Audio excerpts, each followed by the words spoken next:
They rarely attack people, yet they are one of the most feared creatures around. We're talking about skunks, and they've made their way into Buffalo's inner city. But as News 4's Michelle McClintock tells us, the city is taking action to make sure they don't stick around. They're all over the entire city, and there's no rhyme or reason for them. He's referring to these little guys. Skunks have been making their way all over the Queen City, and they're causing quite a stir. It's something that need to be addressed.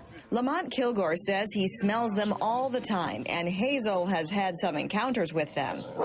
They done got my dog 2 or 3 times. They've been rats, skunks, everything, all through here.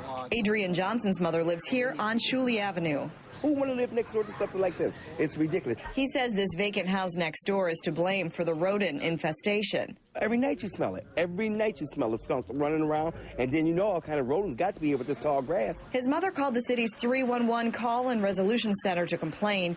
In stepped Bob LICATA with a trap. Our major problems are rodents, skunks, raccoons. This time of year, groundhogs. Pat Mann is in the first ward. He called 311 as well because he believes he has groundhogs digging their way through his backyard. I didn't see them, but I seen the holes they dug. We have 4 exterminators, and we do rats. We do, we basically do all wildlife. Paul Sullivan says while the numbers are down a bit from last year, the city still had over 320 pest complaints over the past 3 months. He says the vacant houses are a big issue, especially for skunks. People just call in, and we track them through that.